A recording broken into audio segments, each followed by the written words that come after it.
Okay, so as I said, when we teach this, we go through the 6 steps, and we talked about this when I was here. Prove faith should never be blind. Prove God exists without using the Bible, using science, and I wrote the book on it, which we talked about. That was the one we did the first week. And then we prove the New Testament is accurate using archaeology and manuscript evidence. That's what we're going to talk about today. And then we want to then prove that Jesus really existed and rose from the dead using all the above, and that's what we'll do the week after.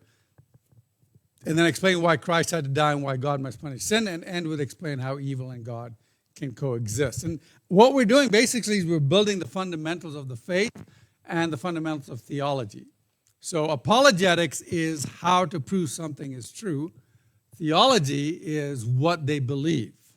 So every religion has theology. Islam has a theology. Lord of the Rings has a theology, right? If you read their writings, he has this huge theology behind it. But there's no apologetics for Lord of the Rings. If you go looking for Middle-earth, you're not going to find it. If you're going to go looking for some historical evidence of Sauron, you won't find him either. Well, that's the same thing with Islam. If you start looking for evidence of why Islam is true, you're not going to find it. So that's apologetics, and theology is the last 2 things. Okay, so I was talking, the way this all came about is I was talking to a friend once, and so I always say, I'm looking for this is some of the slides that I wasn't, okay. So today's topic is, can I trust the Bible? So the slides might be slightly off, I don't know why. Can I trust the Bible? Where did it come from? Has it been translated so many times such that what we have today is completely different from what the original authors wrote? So I was talking to a friend about this precisely. He says, the problem I have with trusting the Bible is that it's a translation of a translation of a translation. It's so full of inaccuracies and contradictions that I just can't trust it. So I asked him, where did you hear that from? He says, well, everybody knows that. Whenever somebody says everybody knows that, you know that they don't know that. They just kind of heard it. And so, but it is a real question, right? Is the Bible so full of inaccuracies and contradictions like I think the Quran is? Has the Bible been translated so many times that what we read today is nowhere close to what the original authors wrote? Is the Bible like the Quran or the Book of Mormon, where we have no idea where it came from or nothing in it matches true archaeology or history? Is it just a book of legends and fables that have been changed over time by people who want to control us? I had a friend who said, well, the Bible was written by old men who wanted to control the population. I'm like, wow. I can see how old men who wanted to control the population would take and mutate the Bible, which is what they did in the old days, where the kings would say, oh, you can't read the Bible, or the priests would say, you can't read the Bible, we have to read it to you, because they were afraid of what was in the Bible. And if that was the truth, how come they forbade anyone from translating the Bible until the 1500s, right? So that's not true at all. Was it written years and years after the events that happened, like it was written hundreds of years later? One friend said Jesus never claimed to be God, but the Roman Emperor Constantine decided to make God and change the Bible to make it say that. Now, here's what's interesting is I've talked to a lot of Christians and they don't know how to refute this, which is understandable because it's not something we learn. But all of these things are misunderstandings. But how are you going to witness to somebody, or how are you going to convince your kids that this is not true? Because when they go to college, they're going to get this claptrap, right? It's just going to hear it and they're going to say, oh yeah, and they'll tell you, of course, that's true. By the way, whenever somebody tells you something that you know isn't true, or even if you know it's true, it's always good to ask the question that Jesus asked Pilate, right? The question, no, not that one, the next one after that, where Pilate says, so you are a king. It was a true statement. But Jesus asked him this statement, is that something you came up with yourself, or did you hear somebody say that? And I've used that many, many times since, especially when somebody says something stupid. In Pilate's case, he had actually said something true, but he didn't know why it was true. Right? He's not done any research.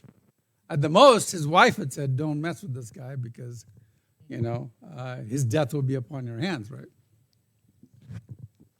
So today, I hope to change that for you. Here's our agenda, the manuscripts of the New Testament, when they were written, how many are there, the accuracy of the New Testament, and it says next week, but we're going to do everything today, how the translations were made and how they are made, how do we know the New Testament authors really believe what they wrote and weren't making it all up, and the name test. So this is our agenda. Let's start with the first one, the manuscripts of the New Testament. Now, the New Testament is early testimony. So we're going to start with early testimony. Here's our timeline. There's a cross over there on the left, and on the right is a special event. Now, we can deduce that the New Testament is early testimony and was all written between 33 AD and 70 AD. How can I say that? Well, and this is one of your questions. If somebody was writing a history of New York and there was no World Trade Center falling down, when was that history written? Before they fell down, right? So it was before 9/11. So something happened in 70 AD that is not recorded in any of the Gospels, is not recorded in any of the writings, is not recorded in any of the epistles, and it would have been a very important thing. The destruction of Jerusalem and the temple, the very center of where the Christians used to meet, was not written. The destruction of that was not written down. So we know that everything that relates, if anything has any historical bent, is going to have been written before that destruction of the temple. Because it wasn't just like in Acts, they met at the temple. The Christians would meet at the temple. They would argue at the temple. They would debate at the temple. But the temple is still there, obviously, right? And then when the temple was destroyed, if the temple was destroyed, you know something about it, right? Okay. Unless the book was not a historical book, okay? But in most cases, that tells us that most of these talk about it. Okay, now, we know that, and by the way, the book doesn't even talk about, none of the books talk about the war between the Romans and the Jews that started in 66 AD. So, and 66, by the way, the temple destruction was so bad, but a few people escaped the destruction of the temple. Do you know who they were? Christians who had listened to Jesus say, what? The day is coming. You don't know when the armies start to gather around the walls. That is the time when you should flee. Hope it's not in the winter. Hope you're not pregnant. You have to flee. And a whole bunch of Christians saw that, and the abolition of desolation happened, and the temple was destroyed. But it was such a horrible thing that Josephus, if you ever read Josephus, you should read about it. It was just so terrible that it got to the point where the Jews inside the city were eating each other. And the Roman emperor, the general in charge, not Vespasian, what was his name? He says, because he's giving them the opportunity to escape the city of the city of Jerusalem. He says, look, if you come out, we'll just exile you, but we won't kill you. And yet they refuse to do so, and he says, this blood is on their hands. Now understand why they refused to do it so. Because a group of people did want to do that, and the other Jews killed them. There's a bunch of Jews saying, hey, we want to give ourselves up. And the others said, no, you're not going to do that. We're going to kill you before you can leave. We're like, why?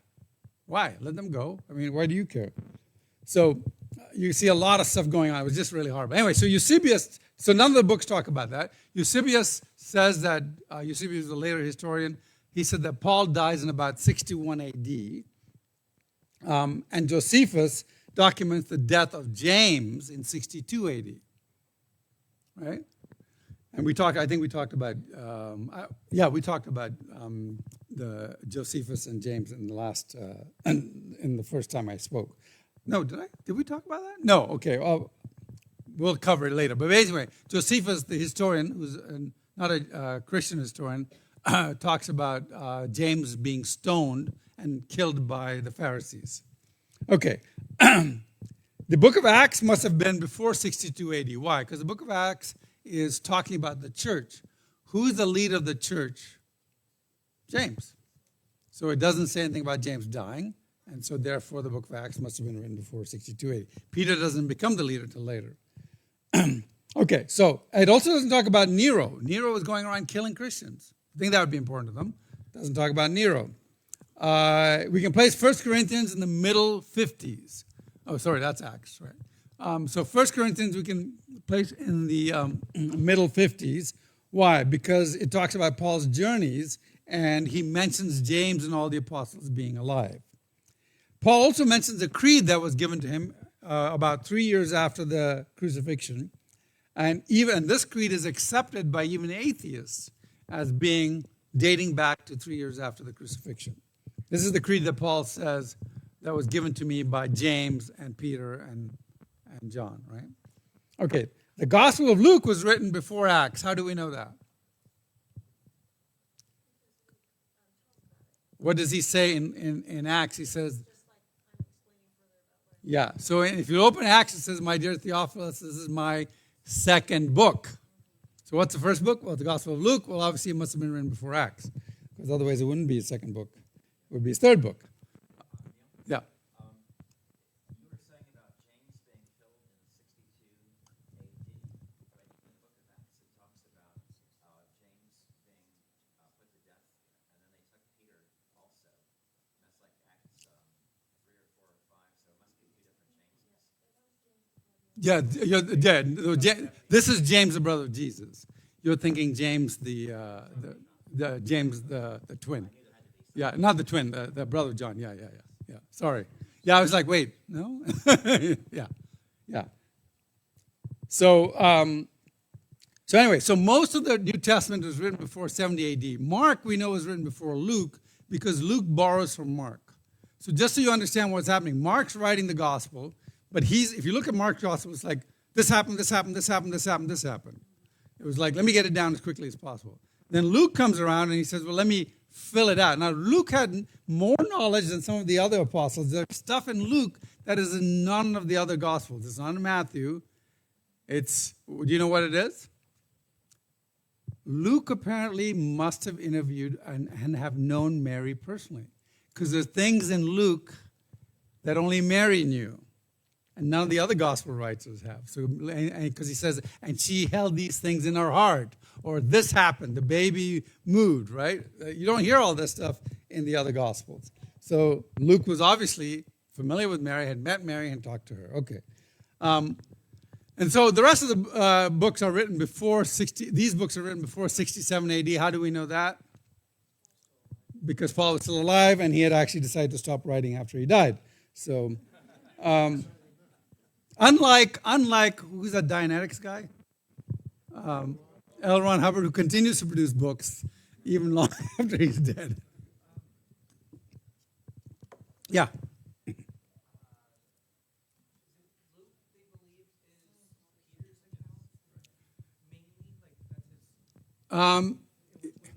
It could, I think, well, Mark was definitely very influenced by Peter, right?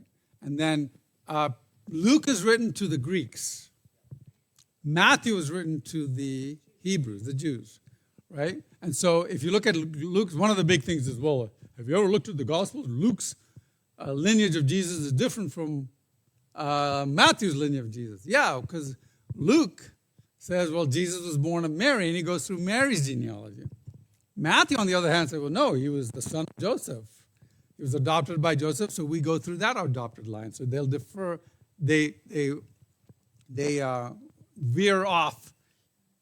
Solomon and Nathan are the two places where they.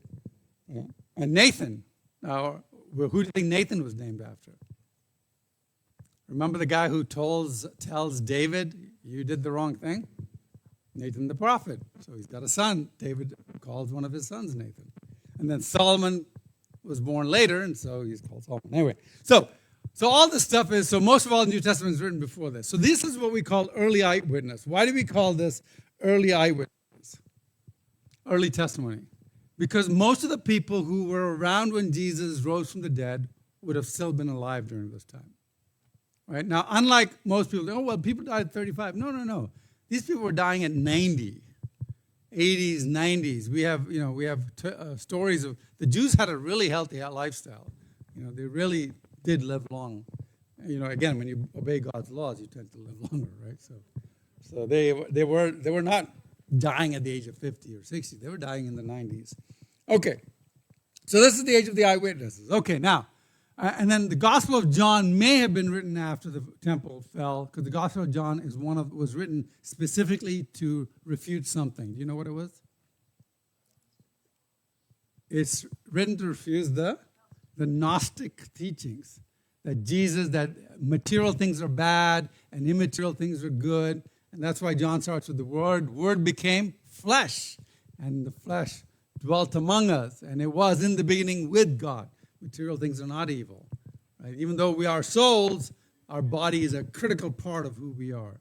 And so the Gospel of John is written for that. So John is not really as historical as it may be more. He talks about more of the concepts. Okay, so this is the age of the eyewitnesses. And here's some background on it. Sorry. Okay, I'm wondering if my hidden slides may not be set right. Okay, so Julius Caesar, you guys know this guy, right? By the way, the guy who came after him, what was his last name?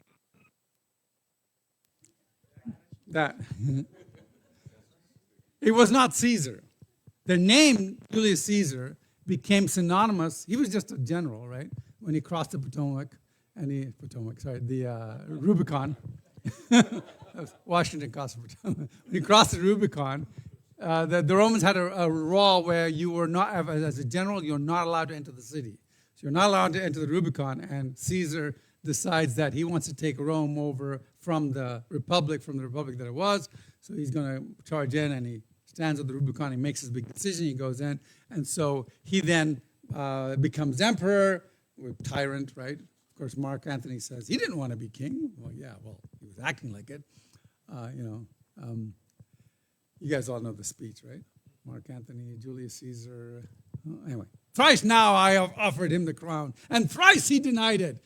Anyway, but Brutus is an honorable man, so are they all. Anyway, so Caesar now got the name Caesar. You will see it in many other places. So who's another Caesar? But they didn't pronounce it Caesar. By the way, the word Caesar in Latin is not Caesar; it is Kaiser. The C is hard. So it's not Vini, Vidi, Vici, it's Vini, Vici, Vici, right? I saw, I conquered. But anyway, so that Caesar becomes Kaiser, and that name, all the future Caesars become Caesars, and then the Kaiser becomes Kaiser, and in Russia it becomes Tsar, right? Same name. You see that all over. Anyway, so very famous guy. He writes something called the Gallic Wars, right? This is the Gallic Wars, and it talks about how he went into Gaul. I grew up reading Asterix and Obelix, if you know that comic strip. It's all about the Gauls. Anyway, so he writes about the Gallic Wars. But now the original copy that he wrote was lost. Does this have a laser in it? Yeah. So the original copy that Caesar wrote was lost because, we don't have that original copy. But he was an important guy, so people copied it, and other people copied it, and other people copied it, and other people copied it. And all these copies in between were lost. But we found one copy that was made about 940 years after the original. Everybody with me? So we don't have all the copies in between, but we know this copy was made about 940 AD, and we can figure it out 900 AD. We can figure it out based on the writing style, the script style, the paper, and all that stuff, right? So we know it was written about 900 AD. So we've never found any of these copies, but that was the earliest copy found. Since then, we've found about 251 copies of the Gallic Wars. Everybody with me? Okay. So let's look at Plato. Plato wrote his writing. He was written around 330 BC. The earliest copy that we found, I shouldn't say earliest copy made, the earliest copy found was 895 AD. So the time span between when the original was written and the copies of the copies of copies, and the one we found was about 1,200 years. And we've found about 238 copies, right? Herodotus, Thucydides, again, some of these 500 years, 200 years. This is pretty good because it's only 200 years between the original and the copy that we found, right? And we found about 188 copies. So now let's look at the New Testament. The New Testament is written between 60 to 90 AD. If you know the answer, you're not allowed to answer, by the way. I'm going to ask, when do you think the earliest copy of the Bible that we found is, or fragment of the Bible is? I don't think you're allowed to answer, because you probably know the answer. Yeah. I believe it was about sometime between 44 and 46 BC or AD. See, he should not be on. No, it actually wasn't. No, but that was, no, because that's way too early, right? Wait, are we talking about originals? No, not the originals. When the copy that we found. So we never found the originals, right? We don't have the originals so far. we know they were written around 60 to 90 or 40. Some people say 40. I use the later date because I talk to atheists all the time. And if I use the 44 date, they argue with me, and I'm like, okay, fine, I'm just giving you a later date, right? So, so when was the earliest copy that we found made? What do you think? Do you think now, if you look at the other ones, we found they found one in 895 AD, 800 AD, first century AD, 500 years. What time span do you think between the earliest copy and the copy and the originals are? What do you think? 250 years. I got 250 years. Do I have 260 years? Do I have 260? Do I have 60? Yeah. Do I see that hand? I see that hand. Thank you. Okay, 260. Anyone else? Do you want to go up or do you want to go down? You want to go down. What do you want to go down to? Within 100 years. And the man is right. It's actually the earliest copy fragment we have is the Gospel of John, written in 115 AD. It's actually not within 100 years. If John was really written in the 90s, then we're talking about 25 years. We don't have the original copy of John or writing of John, but we have about 25 years if he wrote in 90 AD. If he wrote earlier, then add a few years. It might be 45 years. Okay, since then, we found since then and before the printing press, because once the printing press came, we had lots of copies. But since then, how many copies and fragments have we found of all the Bibles? Copies and fragments. What do you think? In all languages. I got 1,500. I have a few thousand. That's 2,000, 3,000? 2 to 3,000. No, you're not allowed to answer. He knows the answers. Anyone who's in apologetics is not allowed. I know, you hate it. No, go ahead. What do you think it is?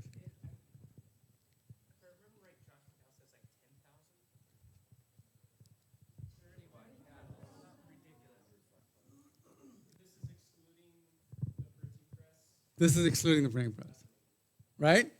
Now, of those, 5,366 are actually in Greek, so they're copies of the original. The rest are translations of the Greek, right? And if you want to see them, you can go online. It used to be you had to be a monk, and blessed by the Vatican, go see all these. But now they're available online. You can go find all these Gospels, all these fragments online. Just go say, fragment of the Gospels, Ryland's fragment. You can go see them. You can look at them. You can study them. You can look at their history. You can see how they were found. You can see who found them and all that stuff, right? So you've got all these copies. Now, so let's understand this. Here's how the manuscripts and fragments were made, right? So here's John. Let's say this is John. He writes the original. There's John. That's a good picture of him. The color was pretty good in those days, as I mentioned before. So John's an important guy. He has lots of apostles, disciples. So they copy it, or churches say, hey, we're Christians. We want to know what this gospel is. So they copy it. And then they say, well, hey, we got to make more copies, and more people copy it. And then here's a copy that somebody did in 115 AD that we got the Ryland's fragment from. And then people keep copying it. One copy ends up in Ethiopia, the other copy ends up in Egypt, another copy ends up in Rome, right? Another copy in Ephesus. They're all just spread out all over the world. And then somehow these copies are lost or destroyed, right? And what we're left with is this earliest copy or fragment that we have, okay? So that's what we have. Now, the question is, okay, so we have that copy, but it's a copy of a copy of a copy. In fact, we don't know. I mean, I just wrote it as though it was one generation, but it could have been 10 copies in between it, right? We don't know that, right? So actually, we do know some of that, and I'll explain how we know that later. So the first question is, how do we know that this is accurate? And the second question is, how do we know the New Testament is accurate? Are all these 5,366 documents identical? If somebody's copying by hand and they don't have a Xerox, that was named after the ancient god of copying. When I tell that to kids today, they're like, what's a Xerox? So are all these identical? Because they did all these by hand, right? They didn't have a machine. So, originally they were scrolls, and then they went from scrolls, they went to books. Books. But then the books was the new technology, right? So they moved to books, and the monks had to get used to the new format, right? Because now they're going from the scroll format to the book format. But luckily, the monks had good IT support. So we actually have actual video of a help desk call of some monks who are now moving to the new format. Broder Ansgar? Ja, det er jeg, ja. Ja, så bra, ok. Ja, hei du. Hei du. Ja. Ja, hva gjelder det? Ja, det er denne her. Ja, vil du sitte? Takk. Ja. Jaha? Ja, så jeg har ikke fått gjort noen ting hele formiddag, ja. Nei, jeg beklager at det tar tid. Altså, skjønner vi holder på å legge om til et helt nytt system, og da skal alle ha hjelp på en gang. Vet du. Ja. Så du kommer ikke inn i den, eller? Nei, den bare ligger der. Ok, har du forsøkt å åpne den? Ja, åpne den, altså hvis det hadde vært så enkelt, så hadde jeg jo ikke tilkalt helpdesk, hadde jeg vel? Nei, det er Nei. sant. Nei. Vil du ha en kopp vann? Nei, da, det skal være fort gjort. Ja. Skal vi se. Du bare gjør der. Sånn. Ja. Da er du i gang. Ja, altså så langt kom jeg også. Ok. Ikke sant? Men så stoppet det opp, og så var jeg redd for at noe av teksten skulle forsvinne, så jeg turte ikke å gå videre. Åja, ok. Nei, men du skjønner at inni her så ligger det kanskje flere hundre sider med lagret tekst. Så for å komme videre, så tar du tak i et ark på den måten her, og så liksom blar du over på neste side sånn. Da fortsetter teksten der. Jeg blar, altså. Du blar, ja. Men når jeg skal tilbake, da? Ja, da bare blar du tilbake igjen. Tar tak der, og så gjør du sånn. Der, så er du tilbake til den teksten du hadde i stad. Ikke noe Ok, så den slutter der, og så fortsetter den der, ja. Ok, men når jeg skal avslutte for dagen, hva gjør jeg da? Da bare slår du sammen permene Ja? på den måten der. Sånn. Da er den lukket der, ligger alt lagret inni der. Altså, jeg risikerer ikke å miste noe av teksten her nå, Nei, altså. alt ligger lagret inni her nå. Da må du i tilfelle sette fyr på hele greia. Det er kanskje lite sannsynlig. Så. Ja, ok. Nei, men for det er noe med det at liksom, når du har holdt på med skriftruller, Ja. så tar det litt grann tid å konvertere til å bla i en bøk. Ja. Ja, jeg har gått til litt. Det er greit. Ja, men du, før du går, jeg bare gå gjennom en gang til. Altså, jeg åpner Ja. sånn, Ja, riktig. og så, hva du kalte det? Blar. Jeg blar, Ja, blar videre. blar frem og tilbake. Ja. Og når, Teksten ligger der hele tiden. ja. Og når jeg er ferdig, så bare lukker jeg den. Oi. Flott. Fint det. Kjempefint. Ja, flott det. Ja, men du, vent, ikke sant? Nå er den sånn igjen, nå får jeg ikke åpnet den. Nå får jeg ikke åpnet den. Ja, du har, det er fra feil side. Du må åpne fra andre siden. Så det er ikke likegyldig, det, Ja, altså? du må åpne fra den siden der. Sånn. Der. Der er den åpen. Ja vel. Har du Ok. lest manualen, eller? Manualen? Jeg skal følge med som manual og så brukerveiledning. Det er sikkert den der. Der, vet du. Å ja, Inni den, der ja. står alt sammen. Ja, men ikke sant, der har du samme problemet. Får den ikke opp. Åpnet den. Ok, det skulle vi kanskje ha tenkt på. Okay, so obviously when they copied things, they would make errors. So we see copying errors like misspelled words, missing sections or lines, missing or duplicating digits and numbers. Sometimes they'd repeat the same number, so you get the numbers that were different. Or they'd actually skip a whole line, or sometimes they'd duplicate words, right? So we have all these mistakes that the scribes would make as they were copying it. For instance, imagine you had a recipe from me from my mother's chicken curry. My mom made the best chicken curry. We just had some chicken curry today, and it was just amazing, but it was not because of my mom's. So let's say that you got the recipe from me, and it said, somebody doesn't like chicken curry. And it said, use 3 pounds of chicken, but the chicken was misspelled. Would you know what it said? Well, yeah, hopefully, right? What if it said, the next one, it says, what if it said, instead of use 3 pounds of chicken, it said, use off 3 pounds of chicken? You'd still know what it meant, right? Because so you'd see transposed words like that, misspelled words, transposed words. But they don't change the meaning. It's actually pretty easy to detect, right? So what happens if we take all these manuscripts and we get rid of these easy to detect technical copyist errors, right? Then we can see how close the document is to each other. By the way, I used to play a game with junior high kids. I was teaching this to junior high kids. And we'd play a game where I would give them a sentence to copy. They would copy it. Actually, it was like a paragraph to copy. They would copy it, and then they would have to give it to the next table. But when they copied it, they had to make 2 errors in the original copy. It was a sentence they'd never seen before from a book. So they would make 2 errors. They'd give 1 error to this table, 1 error to that table. Then that table would make 2 copies and put 2 more errors. And that table would make 2 copies and put 2 more errors. And it would go all the way down until we got to the last table. And table number 15, I think, because we had it was like 120 kids in the junior high group. Table number 15 said they were the brainiacs. And I said, okay, you got to recreate the original paragraph, right?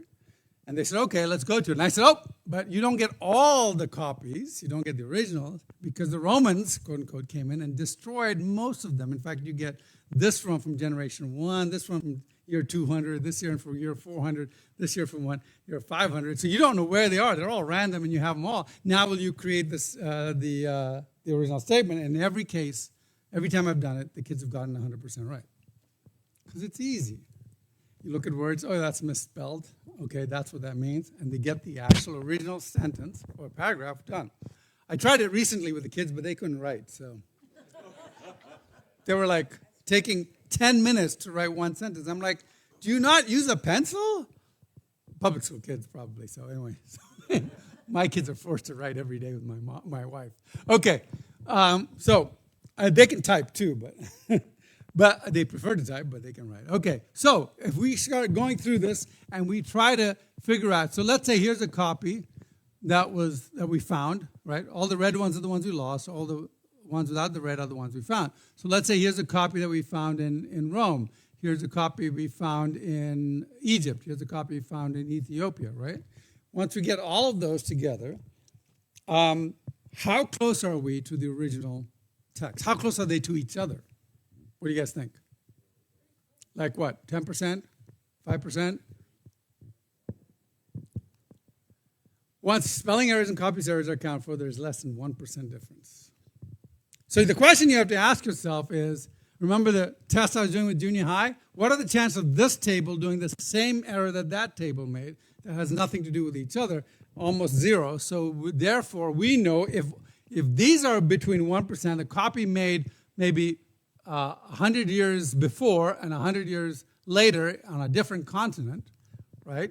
What are the chances? How do we know if these match within 1%, how accurate are we to the original? Within 1%, right? Because it's impossible for two random people, and even if it was possible, the fact that we have 5,000 of these makes it very definite that we know what the original was. So this also proves that nobody could have rewritten the Bible to make it say something they wanted to say. Because if they did, where are those thousands of the original versions? I remember the guy who said, oh yeah, Constantine went around and told everybody to change. By the way, today we'd call this a type of blockchain verification. So if you're familiar with cryptocurrency, what cryptocurrency says is when every time you make a transaction, the whole world hears about the transaction.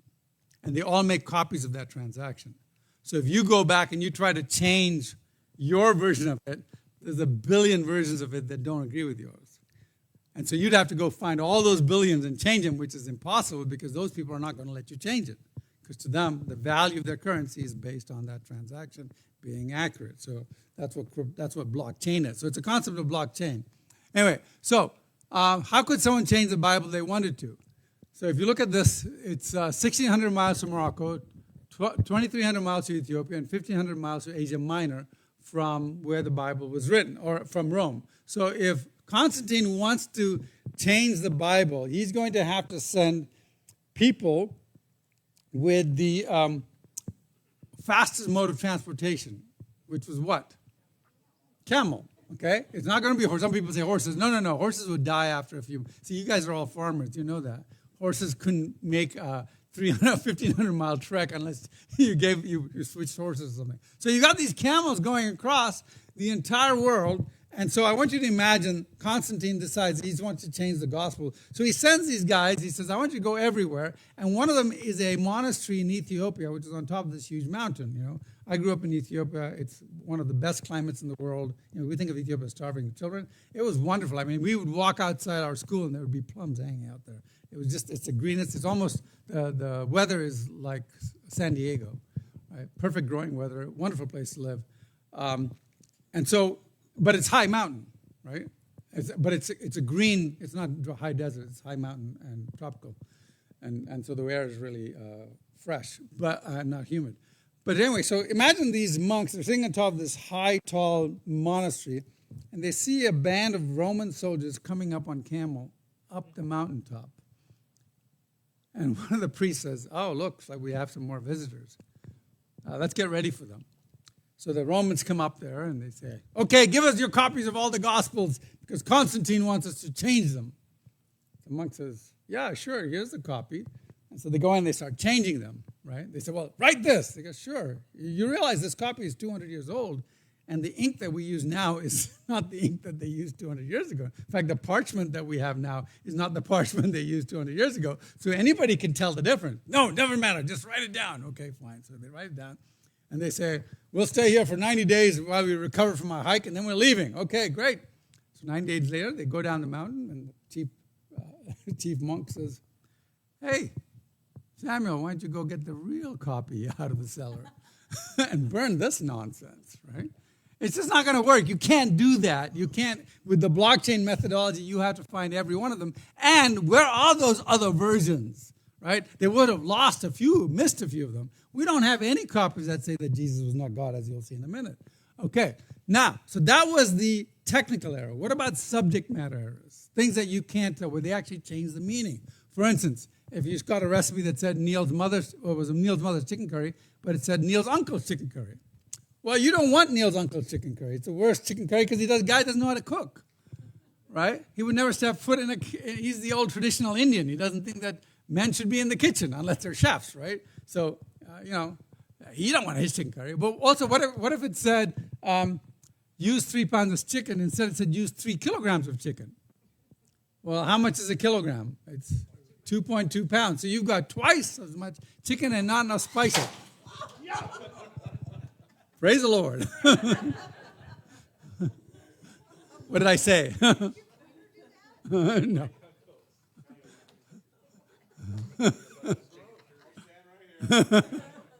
It was the chicken curry that did it.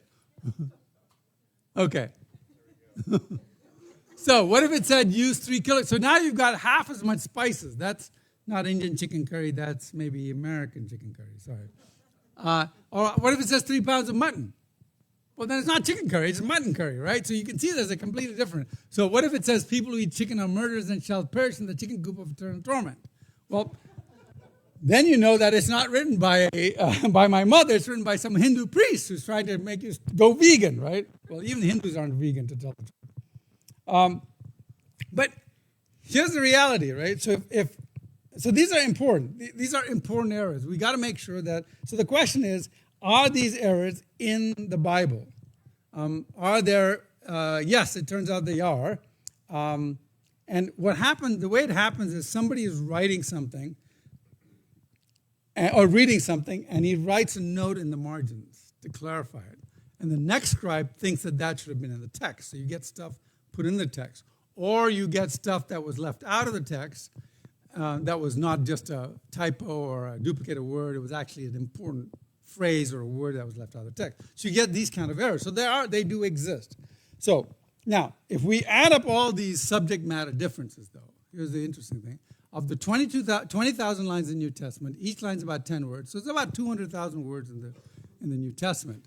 Only 400 words are in question. So the subject matter errors are these, what I call the serious errors, are only 400. So that's really, that 1% is really an exaggeration because 400 divided by 200,000 is 0.02 or 0.2%. So in other words, the New Testament manuscripts are 99.8% accurate. But here's the other thing. We do know 100% of the content. So what we know is 99.8%, but we have 100% of the content.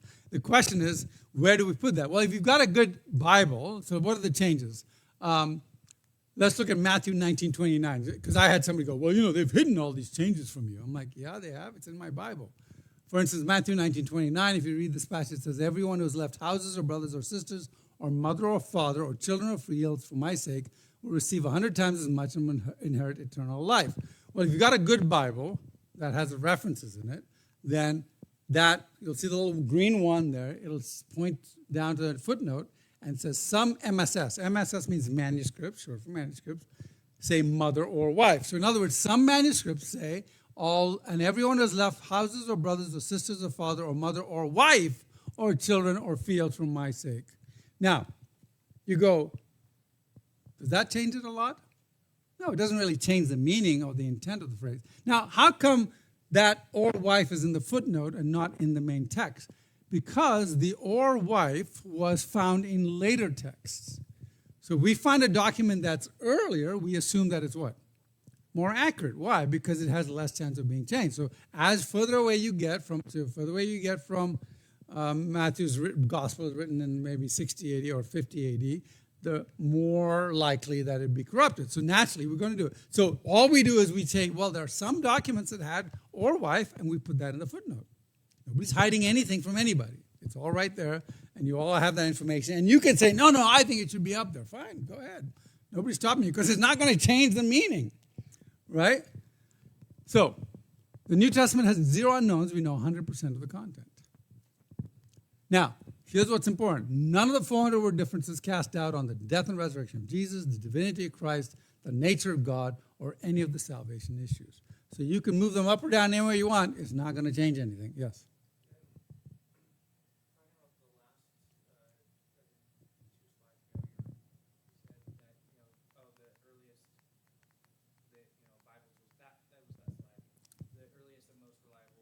Yeah.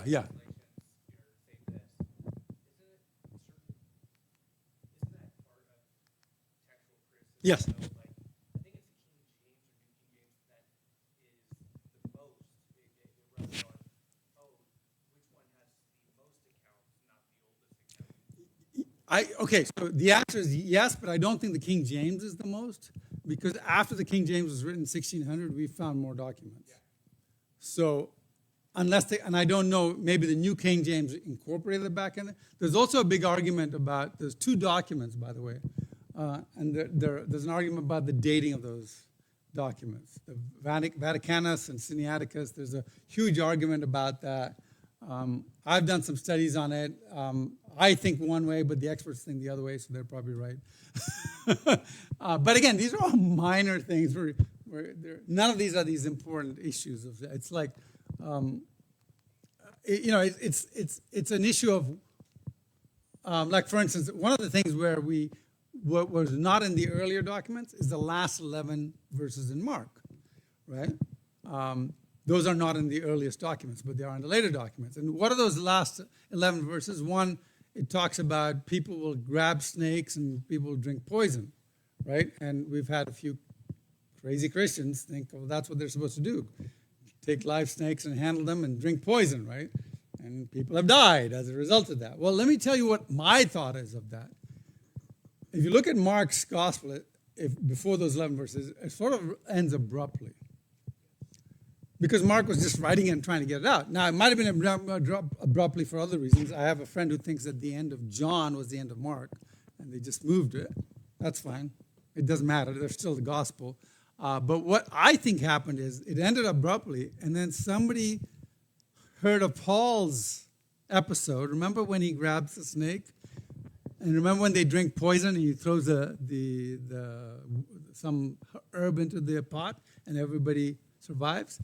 Those are the 2 things that the end of Mark is talking about. So it's quite possible that somebody said, oh, yeah, I should add this as a note, and then suddenly somebody's making a copy of it. Oh, yeah, wait, hey, yeah, all right. So I don't think anybody meant to deceive, but it's just what we call a copy error. But again, the end of Mark, with or without that, is still all the resurrection is all there. The gospel is all there. It's all right there. So nothing changes, okay? Now, somebody says, well, I thought the New Testament was inerrant and infallible. Yes, but we're talking about the original Greek that the apostles wrote themselves. Those are inerrant and infallible, not the copies of the translations. You might as well think that your Bible is inerrant. And then you find out the publisher made a typo on page 500. You're like, oh, the Bible's not inerrant. Well, no, not that one. What they wrote in the original Greek, that the Holy Spirit inspired theirs. But my printing was not inspired by the Holy Spirit. Understand? In fact, my translation was not inspired by the Holy Spirit as far as I know. I mean, some people claim their translation is inspired by the Holy Spirit, but I don't see anywhere in the gospel that says that, right? So what's inspired is the original Greek. So if you have any questions, go back to the original Greek, right? Now, here's the other thing. Somebody said, well, why wouldn't God preserve the originals, right? Well, let's say, this is very important. Let's say I had the original and it was verified and you all just had copies of it. What could I do? I could change the original and claim all your copies as errors. Somebody has the power to change them. Constantine has the power to change them. But if all of us just have copies, then it's almost a majority rule. Nobody had the power, so it's better that we don't have the originals. Right? So it's very important we don't have the originals. So nobody can take hold of the original and then claim that it said something it didn't say. So this is the blockchain again. Nobody has the original. Everybody has a copy. Or even if you do have the original, nobody cares about it because it's the copies account, right? So this, by the way, was a presentation from my friend Frank Turek. Great explanation. Okay. So we can go further to translate. Remember these, right? You can go to all of these and you can translate them in the other languages and come back to and see if they say the same thing in the other languages as they do in the Greek, right? So you can compare the other versions of it. So obviously they're not word for word, but you can examine it. And the gospel is maintained all the way. It's very interesting because if you look at the gospel, somebody came, as I said, my parents' church dates itself back to 51 AD when St. Thomas came, right? And somebody came and said, well, the gospel was changed when we sent it out. It was you're just hearing the British gospel, the American gospel. I'm like, what? No, you heard the gospel from us. We didn't hear the gospel from you. Now there are missionaries coming to India, but no, the original, that was our gospel. And by the way, it said the same thing as your gospel. It's not like people came to India and they said, oh, this is the real gospel. No, that's not what we knew, what we thought. No, that's exactly what we thought, right? So again, a verification of that. More than that, you know how when your pastor preaches, he's going to quote the Bible. Well, he's going to quote the Bible, and he's going to say this. Well, it turns out the early church fathers quoted the Bible too. In fact, they quoted the Bible so often. For instance, Justin Martyr, he quotes the Bible, the Gospel 268 times, Acts 10 times, Revelation 3 times, and you can go through all of these guys, right? Irenaeus, Clement, Clement of Rome was actually a direct apostle of Peter, right? So you can just go down and look at all these, and you start adding all these up. What's very interesting about this is that you can, well, here's an example, by the way. The Didache, it's the teaching of the apostles. This dates to 90 to 100 AD, and it quotes parts of the New Testament. Now, here's why this is important. This dates back to before the earliest copy of the Bible we have. So here's a bunch of guys quoting the Bible that we don't even have a copy of it yet. We just have their paraphrase of it or their sermon about it. So you're like, well, of course the Gospels have to be earlier than this. If they're giving a sermon on the gospel, how can you say the gospel was written in the 2nd century if these guys are giving a sermon about it in the 1st century? Oh, yeah, didn't think about that, did you? Okay, so there it is, right? Now, if you take all these, this is just a quote from Matthew in the Didache, right? Just these, right? So if you take all of these and you put them all together, you can recreate the New Testament with 40% of the New Testament just from their quotes. And none of them contradict, right? So again, proof after proof after proof. You ask the Muslims if they can do it. No, they can't, right? Here's Pliny the Younger, right? Pliny the Younger is somebody sent by the Emperor Trajan to go kill Christians, right? Now remember, listen to what he says. So he's explaining, so he's writing his report. He says, they, the Christians, asserted, however, that the sum and substance of their fault had been that they were accustomed to meet on a fixed day before dawn and sing responsibly a hymn to Christ as to God. What year is that? 111 AD, he says the Christians are what? Singing a hymn to Christ as to God. Now remember the complaint? Constantine made Jesus a god. Constantine had 200 years to be born when they were doing this. Right? Utter nonsense, right? But people need to know this. If you ask them the question, they'll be like, no, I didn't know about that guy. Okay, so let's go to the next one. The accuracy of the New Testament. Oh, this is now next week. How the translations are made. Now, you've all seen the game of, hang on. Let's go. This is if I was doing this in 2 weeks. So that's why okay. You've all played the game of telephone, right? Somebody says one word, and then by the time of one sentence, by the time it gets to the other, it's completely changed. So this is what people say. They think that the gospel has been translated so many times that nobody knows what it was originally. They think the gospel is a translation of the Bible, not the gospel, the Bible. translation of the translation. So there was a Greek original, then there was a Greek copy, then somebody made a translation, another person made a new English translation. Many translations later, there are lots of errors. But is this how we make translations? The question is, why would we do it that way?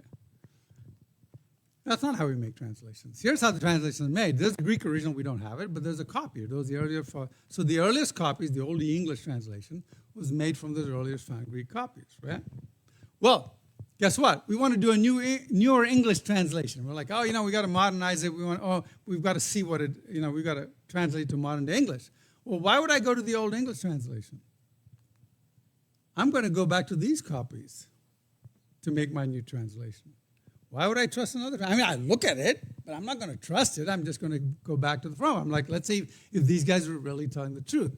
Well, then later on, and this is the case with the King James, later on we found a new copy of a manuscript that dates earlier than those copies that we made our original translation on. So when we come to make today's English translation, we're going back to all of those, and these are actually more accurate than the later ones. Now remember, it's only more accurate than those 2% of those 400 words.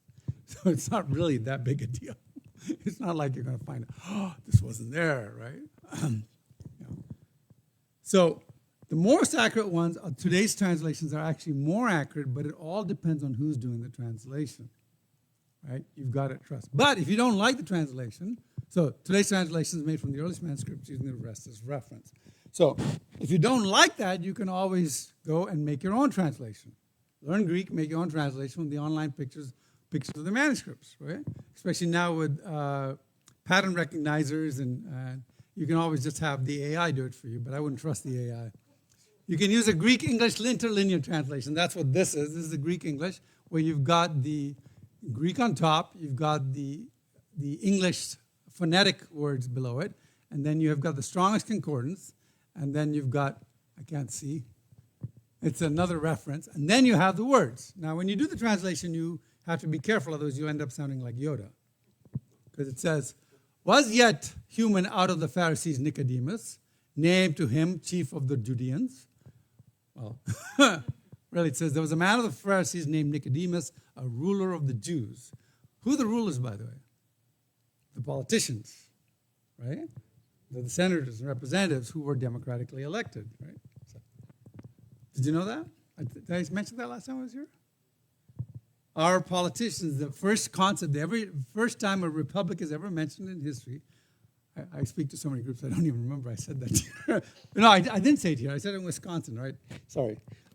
First time we see a republic in the history of mankind is in Exodus 18, where everybody was supposed to elect their representative. They were supposed to elect you elect 10, who elects 50, who elects 100, and you go all the way up. So Nicodemus was a democratically elected representative. Now, there's a lot of bribery going on, a lot of corruption going on, so maybe he was appointed behind the scenes, but theoretically, he was a democratically elected representative because they had the first representative government ever in the history of mankind. And the conditions for how you elected people was you had to make sure they were honest and they feared God and hated dishonest gain. And hated dishonest gain was a very powerful word that meant that they hated bribery and they hunted it down. They hated people being paid for votes, and they hunted it down and got rid of it. So anyway. Okay. So how do we know the New Testament authors really believed what they wrote and weren't making it all up? Well, all except John died terrible, painful deaths after suffering persecution. John died in exile after suffering persecution. You may die for a lie that somebody else made and fooled you about, but why would you suffer and die for a lie that you'd made up yourself? Right? It makes no sense. I mean, you might die for what Muhammad told you. You might die for what Hitler told you. You might die for what your cult leader told you. But would you die for what you made up and knew was a lie? And the only reason you would do that is if you got caught and couldn't get out of it. And the only reason you'd come up with a lie that you were willing to risk things for is if you got money, sex, or power. Well, the apostles weren't rich. They had no money. They had no power. They were being chased. And sex, they were preaching you should stay married to one wife and stay faithful for her. So they didn't get any of those. So it makes no sense why anybody would suffer and die for the lie that they made up. Okay, but here's another reason we know that the New Testament is true. It's because it has embarrassing testimony. Now, I want you to think of that. Imagine your pastor and I and Ron were sitting here making up a story because we wanted to start a new movement. You know, whatever we called it. Every movement needs a charismatic Indian leader. Yeah. Ever heard of Rajneesh? I showed that. We did a movie about, I was teaching people about cults, and I showed the movie of Rajneesh. And I said, so what can we conclude of this? And one person says, never have a charismatic Indian preacher. Okay, besides that. So here's the thing. Let's say we're making up a story, right? Do you think we'd write anything in that story that would preclude us from being leaders of this new movement? For instance, would I make up the story, would we make up the story that when Jesus was taken by the Romans, we all ran away and fled? Would we make up the story that when the empty tomb was found, that women found it? I mean, why would we not put women in the picture? Because in ancient, well, not ancient, but in Jesus' time, and even ancient, a woman's testimony would not stand up in court. Nobody making up a religion would have the women find the empty tomb. They'd have the men finding the empty tomb, right? And if we were creating a religion, we would never do anything like that, right? And worse than that, in fact, I would have said, well, you see, the women were all hiding in their homes, and I and Peter and John, we boldly said, he said he was going to rise from the dead. Let's go and see, right? That's the story I would have told, right? But no, it was like, well, we were hiding at home, and the women were the bold ones who went forward and said, well, we'll face the guards. Like, it's not something you're going to do. The men are the scared one, right? And then it would be like, and then we said, oh, there is Jesus risen from the dead. And then we went and we comforted the women saying, don't worry, he's risen, right? That would be the story I would tell. But no, it's the opposite. Why? Because and why would I not write that? Because it's embarrassing, right? So, they're the cowards. Peter denies Christ 3 times. The disciples run away. The women are the brave ones, right? They're uncaring. They fall asleep on Jesus twice. They make no effort to give Jesus a proper burial. Right? It's a Pharisee who buries him, right? And the women, right? They're rebuked. Peter's called Satan by Jesus. Think about this. Peter wants to be the leader of this organization. And so they're sitting there going, Mark and John, it's like, yeah, Jesus is dead. Let's write a story so we can become powerful. We'll start a new religion. Okay, what do you want to call it? Well, let's call it Christians. Okay, fine. How about this? In the story, Jesus will call you Satan, Peter. Why does he have to call me Satan? Have him call John Satan. Yeah, we'll do that. I mean, can you see that discussion going on? He says, I want to be the leader. John, well, he's just a friend of Jesus. He's not going to have him call John. It's not going to happen. And then they fight amongst themselves. Paul rebukes Peter, the head of the church. The schmuck missionary is rebuking the head of the church, or the future head of the church, about being wrong about a theological issue, right? It's just not going to happen. And then, of course, they fall asleep. And then if I was creating a religion about someone, I would want him to be put in the best light possible. And yet we see Jesus in the worst light. He's considered out of his mind by his own brother, right? Who come to seize him, take him away, take him home. He's deserted by his followers. He's not believed by his own brothers who make fun of him. Remember, his brothers make fun of him. He's thought to be a deceiver. He turns off Jewish believers to the point that they want to stone him, and talks about how they tried to stone him, but he got away from them. Right? He's called a madman. He's called a drunkard. He's called demon-possessed. Has his feet wiped with the hair of a prostitute. I mean, I would want to make this guy look so clean that everybody's like, oh, he was a perfect guy. He's crucified despite the fact that anyone who's hung on trees is under God's curse. This is not the kind of story you're going to write. You're always going to look for something that helps your cause. But the only reason this stuff is in there is why? Because it's true. And they had no choice, and they had a commitment to the truth. Okay, how about this? Couldn't the stories about Jesus be a myth that was invented over a period of time? Well, tests show that even 2 generations, 40 to 80 years, is too short to allow legendary tendencies to wipe out the hardcore of historical facts. So basically, and this is William Lane Craig and the Sun Rises. Basically what he's saying is that, look, if we go back 40 years and try to change some guy into like if you say, oh yeah, Hitler was 60 years ago, he was a Viking god who spoke thunder from his mouth. You're like, no, I'm not going to buy that. Why? Because it's too too short a time. Now, of course, we're more modern, but even similar things, if you went back to the olden days, a lot of people think that in the olden days, people believed in a lot of stuff. And I do this, I'll talk about this when we talk about the crucifixion. People didn't think people rose from the dead. When miracles happened, they were miracles. So they may have talked about legends from the past, but people did not expect that to happen today. We don't see that happening, right? We see things creating fables and legends that are hundreds and thousands of years old. Okay, so couldn't the stories about Jesus be a myth that was invented over a period of time? The New Testament is not mythic in its presentation. And this was written by C.S. Lewis, who, as you know, is a great myth writer. The Narnia stories and the Perlanda stories. He has all these great stories, and he's an expert in ancient mythology. Okay, let's keep going. Eyewitness testimony. Here's what we know about the New Testament. It's verified by the way it's written. For instance, this is Luke. In the 15th year of the reign of Tiberius Caesar, when Pontius Pilate was governor of Judea, Herod Tetrarch of Galilee, his brother Philip Tetrarch of Iturea and Trachonitis, and Lysanias Tetrarch of Abilene, during the high priesthood of Ananias and Caiaphas, the word of God came to John, son of Zechariah, in the desert. Now, Luke turns out to be one of the best historians in the world, because using this, does it sound like he's making a fantasy story purposely? He intends it to be verified.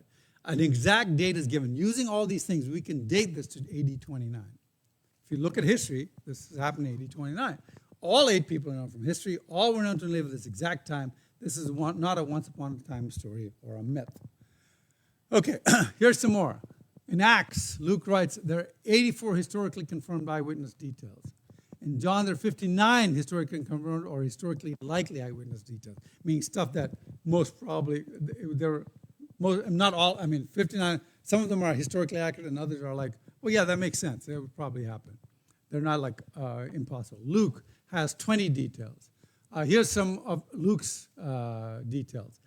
Hammer says there are over 84 specific facts confirmed by historical and archaeological research. Ports, boundaries, landmarks, land terminology, local languages, local deities, and local industries. He's gotten all this right. How does he get them all right? Did he make it up? Is it a story he's making up 100 or 200 years later? And for instance, he even gets the titles right. For instance, in Cyprus, there's governors, right? So the basic function of governors. But in Cyprus, they were not called governors, they were called proconsuls. In Philippi, they were called governors. In Thessalonica, they were called rulers. The same function, but different name. In Ephesus, they were called town clerks. In Malta, they were called the chief man, right? So every time he talks about these guys, he gets the title correct. How can you do that if you're 100 years later or you're not involved with it? There are 31 historical persons in the New Testament, people that we know really lived and really died and really left their mark on history. For the longest time, people said there was nobody called Pontius Pilate. They're like, oh, Pontius Pilate doesn't exist. It was just made up.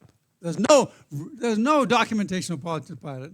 And then, of course, we found this stone that said Pontius Pilate, prefect of, governor of Judea, right?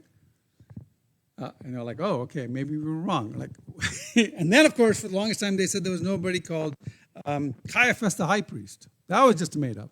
And then we found his ossuary, his bone box, with his name on it. And it's intricately carved, showing that it was a very rich, corrupt person. Well, very rich, corrupt politician, I should say, right? Because he's the head of he's the high priest who became a very political assigned thing. He was actually probably assigned by Caesar, given his position by Caesar or by Pilate. Anyway, now, let's say you never had the Bible and you just wanted to compile a story about this strange guy living in Judea back in 33 AD. Here's what we're going to go. We're going to go through all these historians: Josephus, Tacitus, Suetonius, Thallus, Phlegon, government officials, Pliny the Younger, Emperor Trajan, Emperor Hadrian, and other sources, including the Jewish Talmud and the Greek writer Lucian. Okay. Compiling the references, we get a story congruent with the New Testament. This is the story we get. By the way, none of this is from the New Testament. Here's what we get. 1, Jesus lived during the time of Tiberius Caesar. We get that from Tacitus. He lived a virtuous life. We get that from Josephus. He was a wonder worker from Josephus. He had a brother named James from Josephus. He was claimed to be the Messiah from Tacitus, Josephus, and a bunch of other people. He was crucified under Pontius Pilate, Tacitus. An eclipse and an earthquake occurred when he died. I think that was Phlegon. He was crucified on the eve of Passover. Probably, I don't know which one of those. His disciples believed he rose from the dead. His disciples were willing to die for their belief. Christianity spread as far as Rome. His disciples denied Roman gods and worshiped Jesus God. And that was from, as we saw, that was from our buddy Pliny the Younger, right? So all of these did not come from the Bible. And yet this is exactly what the New Testament says. So verified over and over again, facts, right? Okay, let's look at, oh, did you get that picture? Try again.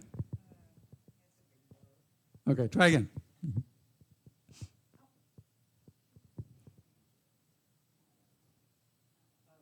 Yeah. Yes, although this was written long before he. This I got mainly from Frank Turek. In fact, these slides are Frank's slides. Yeah. So my kids, after they went to see Frank's talk here, they're like, Dad, how come all your slides look just like Frank's? Did he copy your slides? I'm like, no, I copied his slides. I said, actually, he gave me his slides. So they went up to Frank and they were like, all Dad's slides are your slides. He goes, yeah, I gave them to him. So a lot of these slides, if you see this fancy background, with fancy writing, that's his. Mine are not as pretty. Okay. But that was like this one. That was 2,000 years ago. How can we show what happened 2,000 years ago? And I got this. I'm like, wow, Neil, that was so long ago. How do we know what happened so long ago? So I said, okay, fine. Einstein discovered the theory of relativity, right? We all know that. If someone who knew Einstein wrote about this 25 years after it happened, would it be true when they wrote it? Yes, it would be accurate, right? Okay. If you read that fact 100 years later, would it still be true? No. Does the 100 years change anything? No. If you read that fact 2,000 years later, would it still be true? Yes. So it's not. So why is when you read it or how old it is relevant? It isn't. The only issue is, the only important thing would be how long after the event did they write the historical account, and if they could have known it firsthand, not when somebody read it. When you read it, it's not material. When they wrote it, it's material. I don't mean oral, I mean writing. When did they write it? It was all written within 20 to 60 years of its happening. Okay. I've had this happen to me, and they're like, well, you know, there's a lot of things that are made up about Jesus. So how do we know? It's all supernatural. I said, well, the evidence for Jesus is actually better than the evidence that Socrates drank hemlock. The temple was not destroyed by Augustus Caesar, and Julius Caesar never crossed the Rubicon. We have less documentation on all those things than we do of Jesus' acts. Right? In fact, there's actually less documentation of Julius Caesar, except for his book that he wrote, but we don't have a copy for it until like 900 years later. How do we know he really wrote that book? We don't, right? The historian, in fact, is Alexander the Great. The earliest documentation we have of Alexander the Great was 300 years after his events. Was there ever Alexander the Great? Nobody says, oh, there was no Alexander the Great. But 300 years later is a historical account, and yet we think that there was an Alexander the Great. So let's apply the same level of scrutiny to these things. Okay. Well, could the disciples have been lying at first? Well, sure, but does the evidence support this? None of them recanted. They all would have had to have a mass detailed hallucination. They would have to write the Bible such that none of them would be painted in a good light. They'd have to give up sex, money, power, sleep, safety, and family to spend their lives walking across the world, no cars, no air conditioning, running from adversaries. Okay? They had nothing to gain and everything to lose, including their lives. At some point, they have said, it's time to go back to fishing because this is not getting us anywhere. And they didn't do that. Okay, well, how couldn't they have twisted things in their minds after 25 to 60 years? Remember, they weren't saying we saw Jesus alive. They're not arguing some minor doctrine. If someone you loved and spent every waking hour with you for 3 years died and you physically prepared the body, the women did, and buried him, would you forget that? No. Okay? If that person physically came back to life and spent 40 days with you eating and drinking, would you forget that? If you then found you could heal people and bring the dead back to life yourself, would you forget that? No. So it's got you can't say they just invented it or they forgot about it or they were just like fuzzy. Oh, yeah, well, now, did Jesus really rise from the dead and spend 40 days? Man, I just can't remember. Maybe I made it all up. Oh, so did I, John. Well, so did I, James. It's like, it's just, and oh, by the way, did you really heal that girl, Peter? The guy standing on the side of the road? He said, silver and gold I have not. Did you really heal him? Well, I don't know. I don't remember it clearly. I must have been drunk. So it's like it just doesn't add up. Okay, let's look at the names test. Are you sure nobody here is named Sabbathias? It's a really popular name. It used to be a very, very popular name. Names are important. So names are important. As you know, I grew up in Ghana, and last summer I got to go to Ghana, except they wanted the shot, and I said nothing doing, so we didn't go to Ghana. We went next door to Nigeria. And while I was there, we had a great time. But before I went there, I ran into this video about this guy in Nigeria. Good. So, where are you from? Where are you from? Yes, I'm from Edo State. Edo State. Okay, interesting. So, what is your name? My name? Yes, your name. My name is Ovuvwe Enyetuenwe Ugbemugwem Osas. Pardon? Come again. Ovuvwe Enyetuenwe Ugbemugwem Osas. I mean, what is your name? Your name, Afagi. Now my name I call for you now. Call it again. Ovuvwe Enyetuenwe Ugbemugwem Osas. That's his name. He became very famous on the internet, and then actually there's a follow-up where they actually go to meet his dad, who has an even longer name. But anyway, so what's funny is, so I'm in Nigeria, and I'm like, I got to play this video. So I'm doing the same talk, and I play this video, and everybody cracks up. And they've all seen it, but they just thought it was the funniest thing that I would play it. So names are important, right? Final proof that the Bible was not written 100 years later, because they were like, oh, it was written so much later, nobody knows what happened, right? Well, here are the names, most popular names in 1900, right? Keep an eye on William, James, and Elizabeth, right? Sorry, William, Joseph, and Elizabeth, right? In 1910, William gets downgraded, Joseph gets upgraded, and Elizabeth goes down, right? So the popularity changes just in 10 years. In 100 years, guess what? William goes all the way down to the bottom. Joseph actually amazingly stays the same, and Elizabeth goes all the way down to the bottom 10.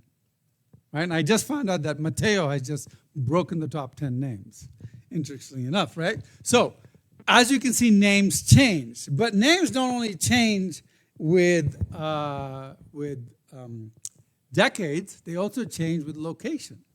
So a name in a different location, like for instance, if we were to target this to New England versus California, and if California, you'll have a lot more Mexican names. In New England, you'd have a lot more British names, maybe. In Minnesota, you'd have a lot more Norwegian names, right? So it depends on the migration patterns, on the cultural patterns, and it depends on popularity. So somebody said, you know what? It would be very interesting if we could actually go through the Bible and see what names were popular in Judea in AD 35 or AD 30. Well, you can't do that without a computer. So what they did is they went through and they looked at all the historical documents, records, tombs, all these different things, and they amassed all the names. And this is what they found out. They found out that based on study, 3,000 names from records and archaeological findings, tombstones, observation reports, Joseph and Tacitus, Jewish names in Judea were different from Jewish names in Rome or Greece or Egypt or elsewhere. So we're going to look at two things. We'll look at a Jewish name in Egypt and popularity of the name in Judea. Well, the second most popular name in Egypt was Sabbathias. And I'm just surprised nobody here is called Sabbathias because it is a very popular name. Eleazar is Lazarus, by the way, in case you're wondering, right? Well, Lazarus is the third popular in Judea, but nobody in Judea really liked the name Sabbathias because it was only the 68th popular name. Right? And you can go down. Joseph was second most popular. It was third in Egypt. So there was Dositheus was very popular in Egypt, not in Judea. Pappus, very popular in Egypt. Didn't even show up in Judea. It was in the top 10.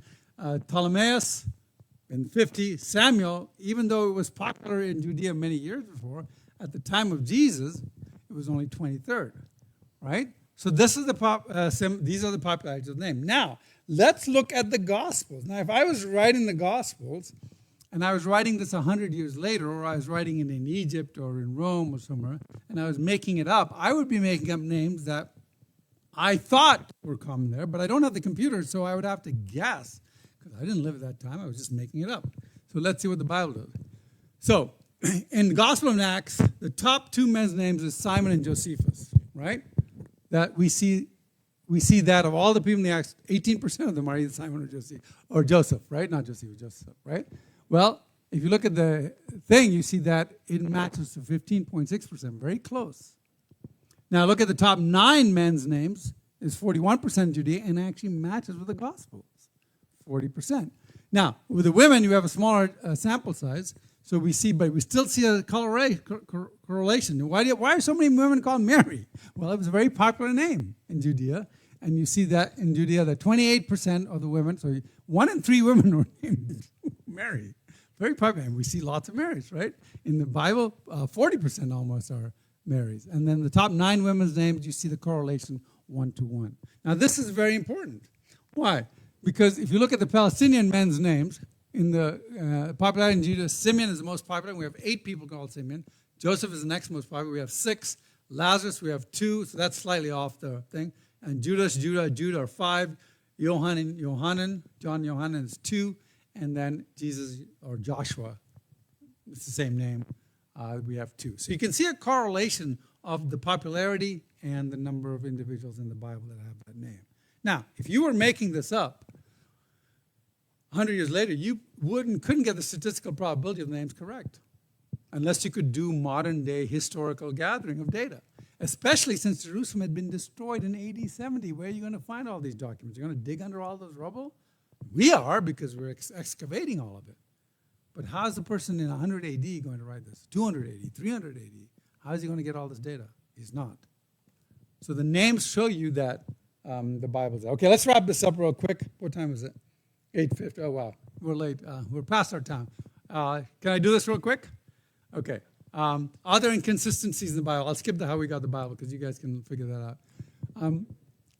I was in I went to a boarding school in India. It was a missionary boarding school. Sadly, most of the missionary kids were atheists. Most of the mercenary kids, that was I, more of the mercenary kids were Christians, right? Because don't go to a missionary field and leave your kids in a boarding school. They'll hate your God for leaving them. But anyway, so December 2005, I'm on this mailing list with my ex-classmates and schoolmates, not just classmates. And they're all liberals, and they all are anti-Christians. And one guy comes up and says, well, I don't trust the Bible because none of the Gospels match each other. I'm like, really? He says, yeah, in one there's one angel, the other one there's 2 angels. And one, this happens, the other, that happens. It's all lies. It's all made up. It's all fables. I said, oh, okay. And I was going to argue with him, and I said, no, I'll wait. So I wait about 2 months, and then this thing happens in the news. Southwest Airlines has an accident, right? And so I write to the mailing list. I say, hi all, I was just reading the news last night about the tragic accident in Chicago. One thing occurred to me, I don't think there really was a crash, because when I read the story from these 5 different sources, they all seem to disagree with each other. Just shows how the liberal media twist things. This was 2005, mind you. Today we all know they do, but back then they didn't. Here's the first one. December 10th, 2005, Southwest Airlines Boeing 737 rests in the middle of Central Avenue, Saturday, December 10th. In Chicago, the jetliner trying to land in heavy snow slid off the runway Thursday at Midway Airport, crashed through the boundary fence and slid out into the street, hitting one car and pinning another beneath it. A child in one of the vehicles was killed. And then I read this. I said, look, a snowy runway caused the Southwest Airlines Boeing to skid off the runway. Nobody on the plane was seriously injured, but a 6-year-old boy was killed as the plane skid onto the intersection on 55th and Central Avenue and hit a vehicle he was traveling in. I said, this one must be false, because it only mentions one vehicle being hit and nothing about going through any fence, but we know there were fences from the first report. And then I said, what about this one? Southwest area sits on the roadway and you can read through it. But it talks about a security wall and it hits 2 cars and killed a child. I said, this must also be made up because it says the plane went through a security wall, not a boundary fence, like the last one said it did. If a plane went through a brick wall, it would have exploded or at least caught on fire, don't you think? And then I showed them this one. This one says, after crashing through a safety barrier. And I said, see, this story doesn't mention that someone was killed in the crash. Which is kind of important, don't you think? It talks about a safety barrier, not a wall. It doesn't talk about any cars being hit. So were no cars hit? Was 1 car hit? Was 2 cars hit? And then I keep going, right? This is the second episode that doesn't agree with the first. It doesn't mention anyone dying. You'd think that was important, right?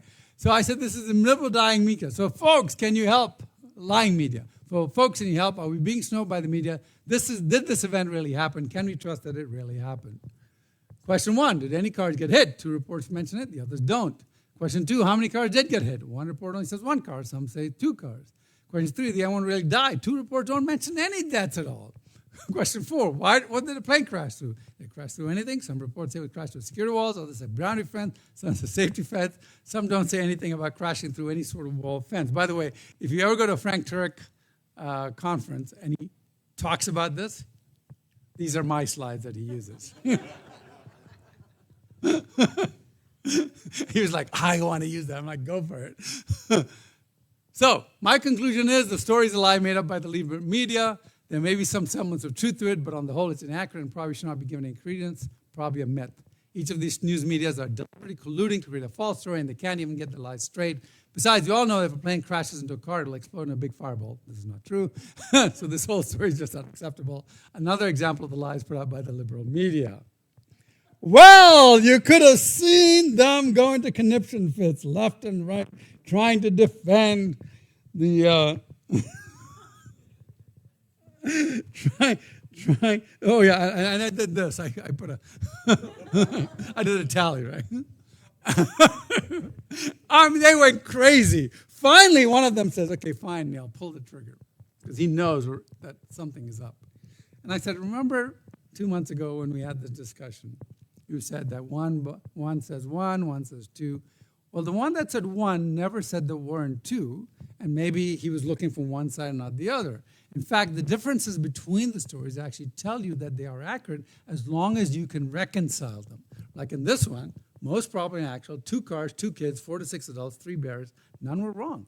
Not any one of the stories was wrong, they were just not complete. See, Christianity isn't a blind faith. It's a rational faith built on a solid historical and logical foundation. Thank you very much. We've gone long, but if you have any questions, I'll be happy to talk about them.